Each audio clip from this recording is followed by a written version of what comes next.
Kopi Al-Asran, kopi kesehatan untuk mengatasi permasalahan suami istri ketika melakukan ibadah.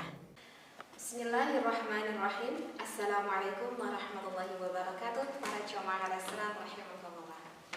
Kita ingin lagi nih di sini setiap harinya. Jangan pesan lihat tetehnya ya, tapi dengarkan ilmunya, gitu ya. Karena berjumpa dengan teteh setiap harinya ya di channel Al-Asran. Mudah-mudahan di channel Al-Asran ini banyak sekali ilmu yang bisa kita dapatkan ya, dan tentu yang kita harapkan ilmu ini sehingga berbuah menjadi ilmu yang bermanfaat dan sehingga kita mendapatkan rahman rahim ridhanya Allah. Amin ya Allah ya rabbal alamin, itu ya yang kita harapkan dari Allah. Nah, mungkin yang pernah mendengarkan kajian tata sebelumnya ya, yang menerangkan akan hukum al-istimna' bil yad, yaitu adalah ketika seorang laki-laki ataupun ketika seorang perempuan maaf ya, dengan istilah mengeluarkan air nutfahnya dengan tangannya sendiri. Jadi kalau di dalam bahasa kitab Sulam Taufik itu adalah al-istimna' bil yad. Kalau bahasa kitanya apa ya? Masturbasi lah, seperti itu ya. Mungkin kita juga sudah mengetahui karena tadi pernah membahas di dalam menurut pendapat Madzhabul Arba'ah, bagaimana pendapat dari 4 mazhab sudah pernah kita bahas, yang mana lebih mengerucut kepada sesuatu masturbasi itu adalah yang diharamkan, seperti itu ya. Itu sudah jelas hukumnya. Nah, kita harus tahu ya bahwa sesuatu yang diharamkan oleh Allah tentu itu akan mendatangkan kemadaratan bagi kita, tidak akan mendatangkan kemaslahatan, tetapi apa? Kemadaratan bagi diri kita. Karena kalau misalkan orang yang melakukan masturbasi, ya berarti yang memadarat siapa? Yang madarat ya dirinya, seperti itu.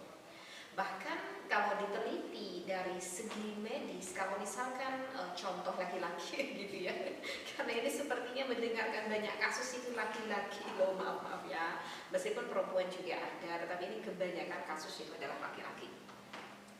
Kalau misalkan seorang laki-laki dikasih contoh laki-laki yang kecanduan, nah ini bahasanya kecanduan al-istimna' bil yad, maka apa saja sih kemadaratan yang akan didapat bagi laki-laki tersebut? Nah, misalkan ini adalah suatu contoh, suatu kasus laki-lakinya yang belum menikah ya, karena kalau udah menikah ya untuk apa melakukan itu?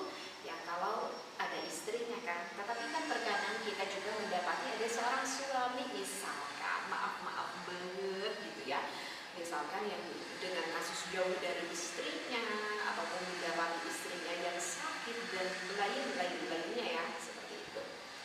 Nah, ini kalau misalkan mendapatkan seorang laki-laki yang sering melakukan hal itu sehingga menjadi kecanduan, apa nanti kemadaratan yang akan dia dapat?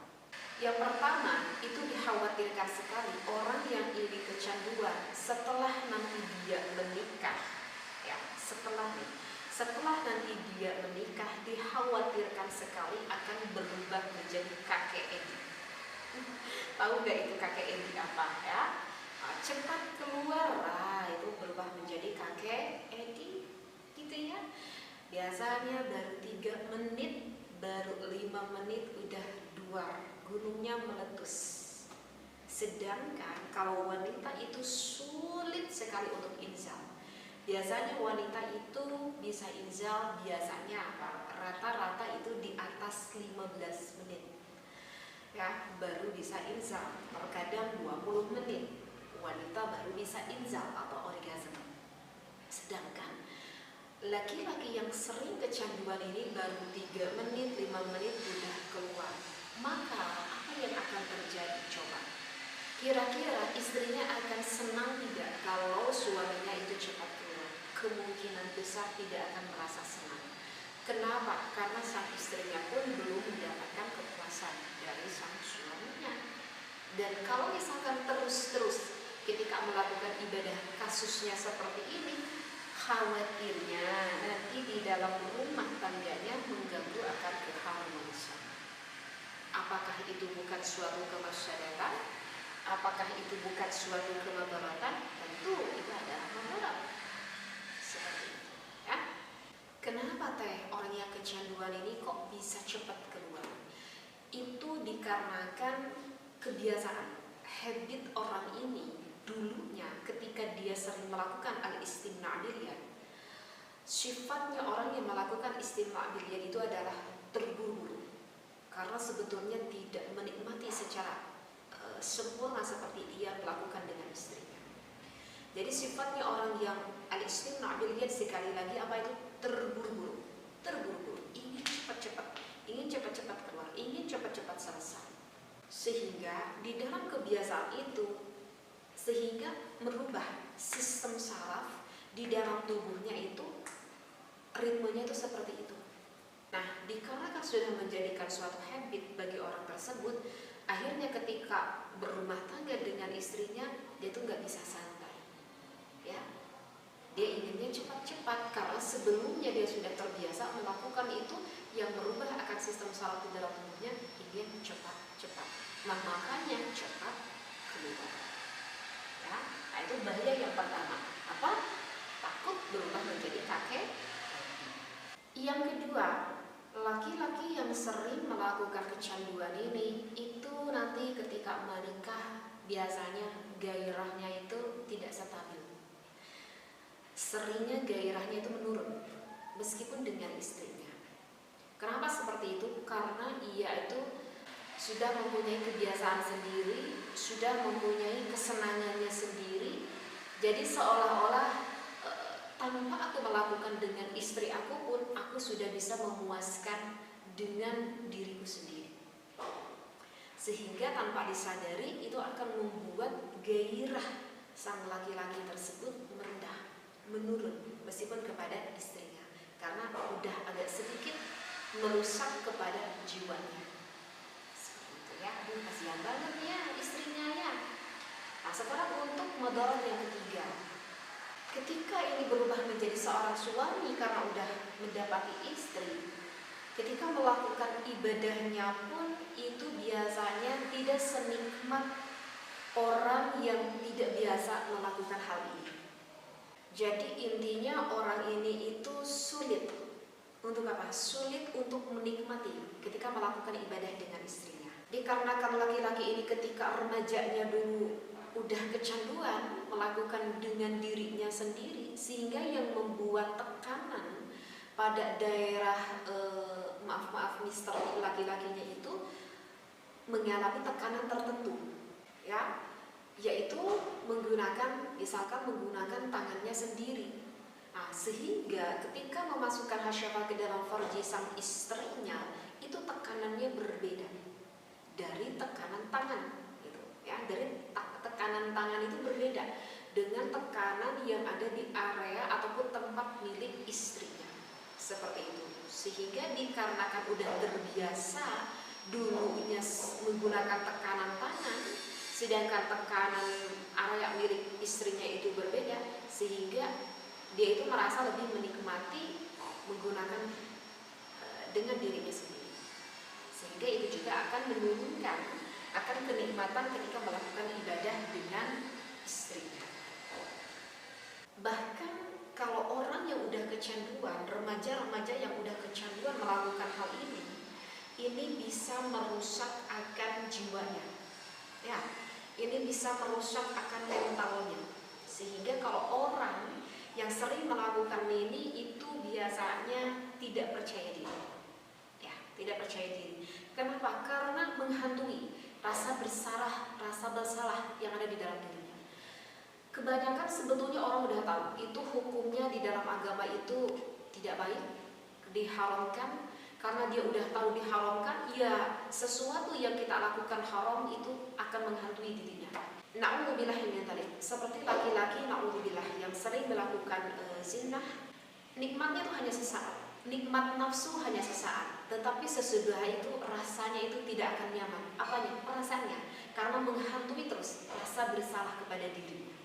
Ya sama seperti pemuda remaja yang udah kecanduan, itu akan terus menghantui di dalam jiwanya rasa bersalah itu, sehingga mengakibatkan orang itu nggak percaya diri. Padahal maksud saya meskipun orang lain itu nggak tahu kalau dia itu sering melakukan hal itu, karena kan dia melakukan hal itunya kan sembunyi-sembunyi gitu ya, misalkan di kamar atau di kamar mandi, padahal nggak ada orang lain yang tahu. Tetapi jiwa itu datang aja sendirinya pada dirinya dari rasa bersalah tersebut, sehingga membuat dirinya itu menjadi tidak percaya diri, sehingga mengakibatkan minderlah.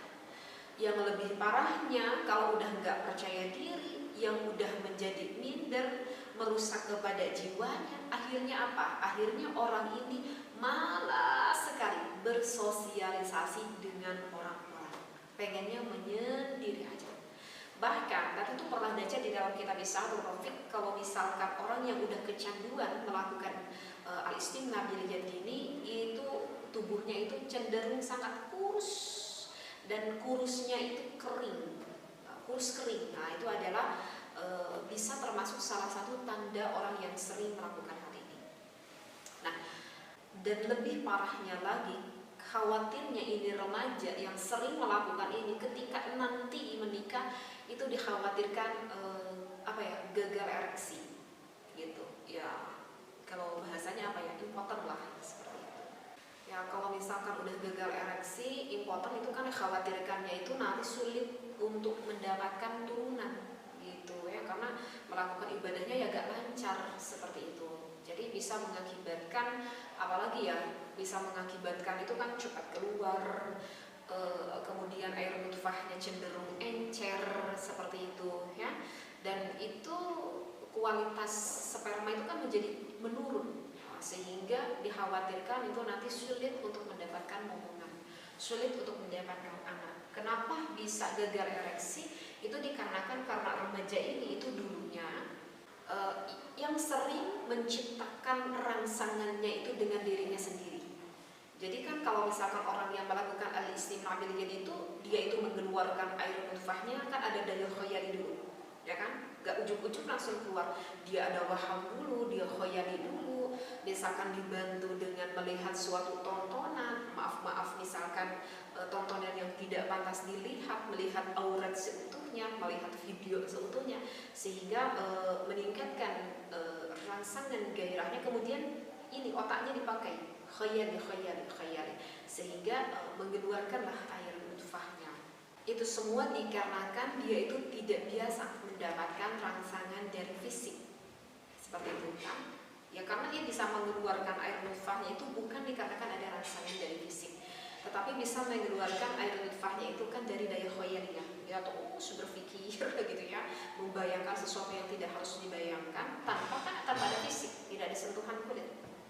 Seperti itu kan beda, itu sangat beda sekali ya. Itu akan merasuk ke dalam jiwanya, merubah sistem saraf di dalam tubuhnya, seperti itu. Makanya ketika dia melakukan ibadah dengan istrinya, sedangkan kalau melakukan ibadah dengan istrinya kan itu kan rangsangan fisik, bersentuhnya kulit, seperti itu. Jadi kan sangat beda sekali, sehingga Mr. P laki-laki ini tuh tidak terbiasa mendapati rangsangan fisik, dan itu bisa mengakibatkan gagal ereksi ya. Ini adalah semua yang bisa didapatkan dari laki-laki yang ataupun remaja yang naudzubillah min dzalik sudah kecanduan. Nah, kalau sekali, dua, tiga kali itu tidak separah ini. Tapi kalau misalkan udah kecanduan, naudzubillah, misalkan dalam satu minggu bisa melakukan 3-4 kali misalkan ya, karena hormonalnya umur 20, 22 itu cukup tingginya, sampai 25 itu hormonal laki-laki cukup tingginya, seperti itu. Ini yang perlu diwaspadai ya, kalau kita punya anak-anak yang sudah remaja seperti itu. Nah, itu bahaya kan? Bahaya, karena kasihan banget kalau misalkan seorang perempuan nanti mendapati suami yang ternyata seperti ini. Takut, khawatirnya nanti keluarganya agak kurang harmonis, dan khawatirnya nanti agak susah ketika mendapatkan suatu keturunan. Nah, kalau begitu ini bagaimana nih solusinya? Itu kan udah itu kan udah merusak akan fisiknya, dan juga tentu merusak akan jiwanya. Maka kalau udah merusak kepada jiwanya, maka ini ya dengan sesegera mungkin harus diterapi ya jiwanya, agar segera berhenti tidak melakukan hal itu lagi. Dan kalau misalkan fisiknya yang sudah terganggu sehingga sistem sarafnya itu sudah cukup rusak di dalam tubuhnya, ya buktinya cepat keluar, ya buktinya keluarnya encer, maka itu kan berarti sistem sarafnya udah terganggu. maka bagaimana? Ya segera obati dong. Nah, kebetulan Teteh itu punya produk kopi. Di sini kopi Al Asran, ini namanya Larang Jagat dan ini Larang Godek. Ini yang Larang Jagat untuk pria, untuk proses penyembuhannya. Kalau ini khusus untuk stamina ibadahnya. Kalau yang ini Liberica ini untuk istrinya, untuk perempuan seperti itu ya. Jadi ini kopi ini insya Allah baik sekali untuk sistem saraf dalam tubuh kita dan juga untuk memperlancar pengaliran darah. Jadi kalau para laki-laki ataupun perempuan yang mendapati kasus keluar air nufahnya encer atau cepat keluar atau susah bangun, kurang gairah, kurang stamina, insya Allah solusinya ada di sini seperti itu ya. Dan kopi dari Teteh ini tidak ada bahan kimia sama sekali, tidak ada bahan pengawet sama sekali, sehingga insya Allah tidak ada efek samping ketika kita meminum. Yang penting kita paham aja gitu ya tata cara aturan minumnya seperti itu. Ya dikarenakan tidak ada bahan kimia sama sekali ya maka kerjanya itu gak bisa instan. Gak bisa instan, maksudnya 2-3 kali seduh langsung sembuh ya enggak juga, gak bisa instan karena gak ada bahan kimia sama sekali. Jadi kalau untuk proses penyembuhan itu cepat lambatnya itu yaitu tergantung usia sama kesehatan kita masing-masing.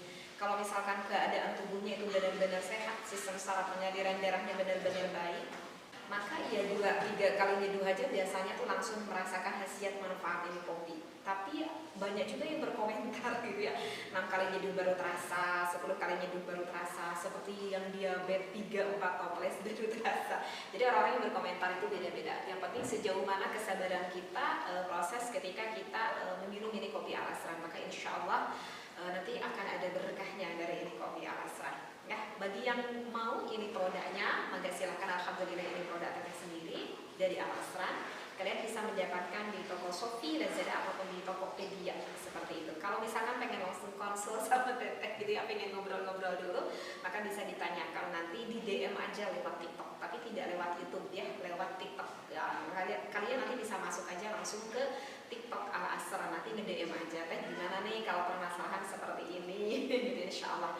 Nanti Teteh sendiri yang akan menjawabnya seperti, karena di belakang ini tentu ada ahli gizinya ya. Mudah-mudahan apa yang disampaikan kali ini sama Teteh ini bermanfaat, wabil khusus bagi para pemuda, anak-anakku di luar sana, wahai para remaja ya, wahai para gadis-gadis seperti itu ya Allah ya.